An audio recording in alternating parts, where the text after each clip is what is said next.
بس رمضان کی سب سے بڑی تیاری کیا ہے کہ اپنے دلوں کو صاف کر لو پہلے سے، کہ جس دل میں نفرت ہو، بغض ہو، کسی کے لیے غصہ ہو، کسی کے لیے کیا کیا جذبے ہوں، دل صاف کرنا۔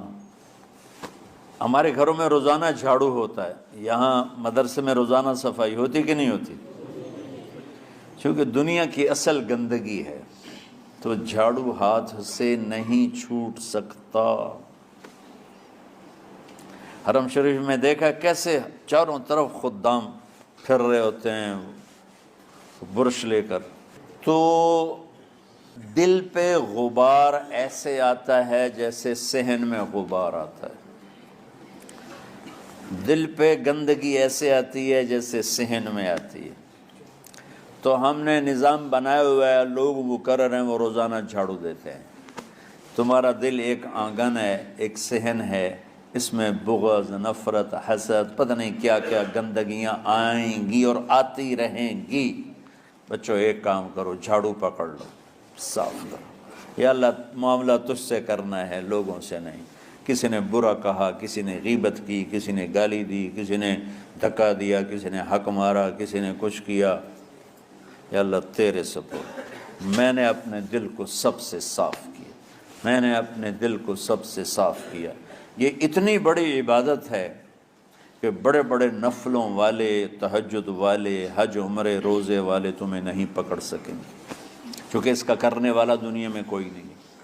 نفل پڑھنے والے تو بے شمار ہیں، عمرے کرنے والے بے شمار ہیں، علماء بے شمار ہیں، حاجی بے شمار ہیں، سخاوت کرنے والے بے شمار ہیں، لیکن اس ٹکڑے کو صاف کرنے والا لاکھوں میں ایک بھی نہیں ہے۔ مشکل کام، آپ یہ سیکھ لیں، صاف کرو، صاف کرو، صاف کرو۔ یہ رمضان کی سب سے بڑی تیاری اور علم کو حاصل کرنے کی سب سے بڑی چابی ہے کہ اپنے دل کو کھلا کر لو۔ کوئی چیز خالی ہوگی تو کچھ آئے گا۔ جس دل میں بغض بھرا ہو، نفرت بھری ہو، حسد بھرا ہو، کینہ بھرا ہو، اس میں خاک آئے گا، اس میں تو علم کی ایک کرن بھی نہیں آئے گی۔ اس زبان سے چاہے جتنے مرضی موتی بکھیرے، دل اس کا اندھا ہوگا۔ لا تعمى الابصار ولكن تعمى القلوب التي في الصدور۔ یہ آنکھوں سے اندھے نہیں، دل سے اندھے ہیں۔ تو بچوں اپنے دل کو صاف کرنا سیکھو۔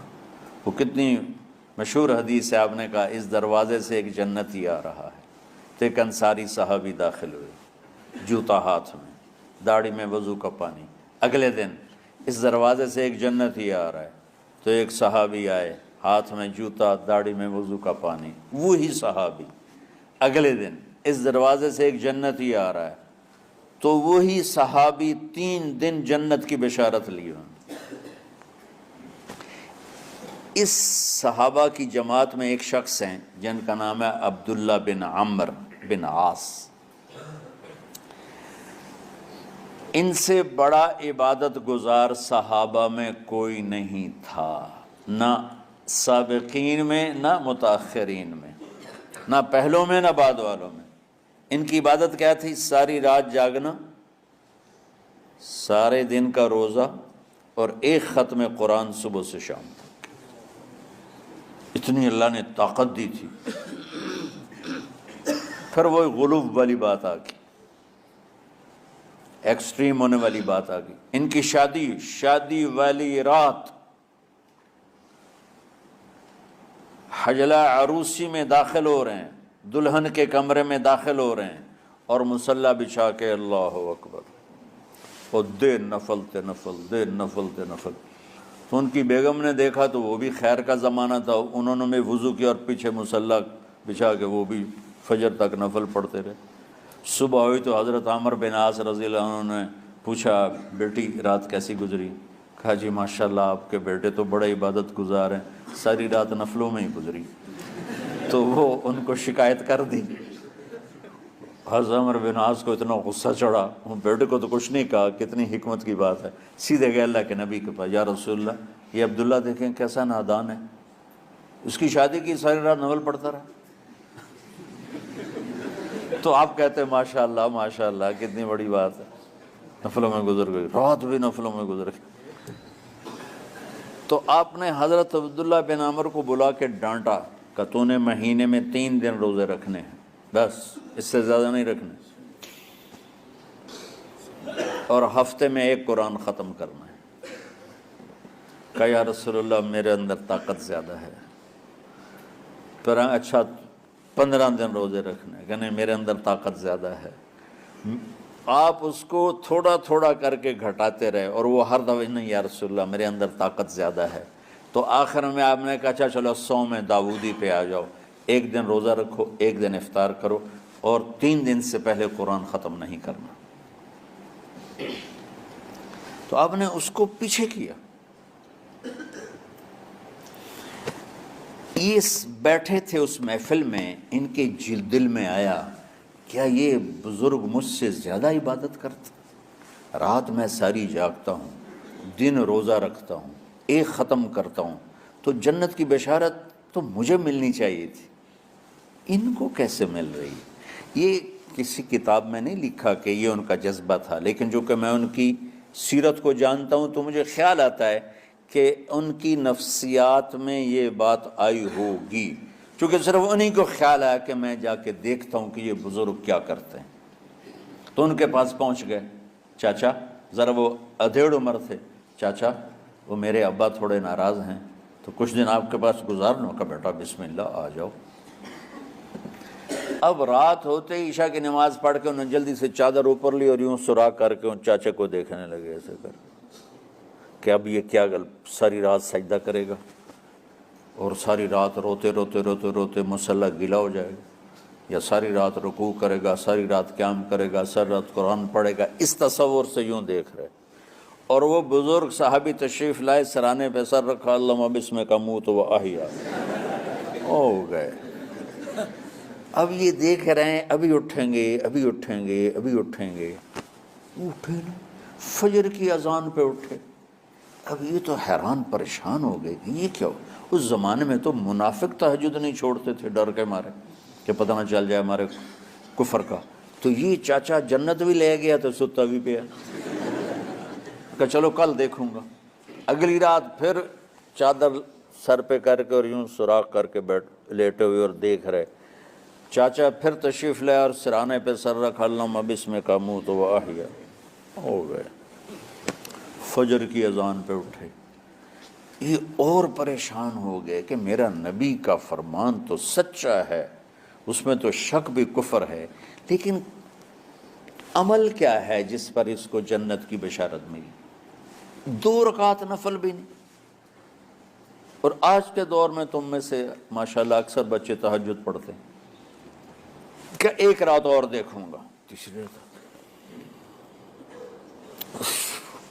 اللہم بسمک اموت و احیا، ہو گئی ساری رات۔ تو تیسری رات پھٹ پڑے عبداللہ بن عمر، کہنے لگے چاچا میری ابا سے کوئی لڑائی نہیں تھی، 3 دن میں تیرے بارے میں سنتا رہا، جنتی جنتی جنتی۔ میں دیکھنے آیا تھا کہ آپ کیا کرتے ہیں، آپ تو کچھ بھی نہیں کرتے ہو، ساری رات سوتے رہتے ہو، اب کیا کرتے ہو؟ میں نے کہا بیٹا یہی ہے جو تم نے دیکھا ہے۔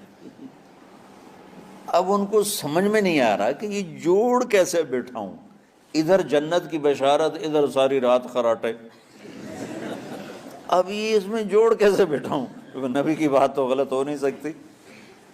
تو اب وہ نا ایسے نا بڑے بے دل سے ہو کر واپس مڑے، پتہ نہیں کی چکر ہوئے گی کوئی گل۔ جب وہ دروازے تک پہنچے تو کہنے لگے بیٹا ادھر آنا، واپس آ گئے۔ کہا میں تمہیں اصل راز کی بات بتاتا ہوں۔ کہا کیا ہے کیا ہے؟ تو یہاں ہاتھ رکھا، کہا یہ جو دل ہے نا اس میں کسی انسان کی نفرت نہیں۔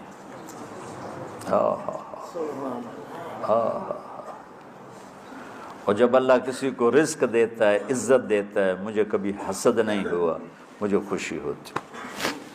تو عبداللہ بن عمر نے کہنا تھا ہاں یہ بات ہے، نہیں، انہوں نے کہا ہاذا ہوا، اچھل کے کہنے لگے ہاذا ہوا، ہاں ہاں ہاں ہاں یہی ہے یہی ہے یہی ہے۔ پھر کہنے کہ چاچا پر یہ میرے بس کا نہیں ہے، کون کرے گا یہ؟ اتنے بڑے آدمی ہو کر کہہ رہے ہیں کہ یہ میرے بس کا نہیں۔ تو بچوں، دنیا میں جنتی بننا ہے اور علم اللہ سے لینا ہے تو اسے صاف کر دو،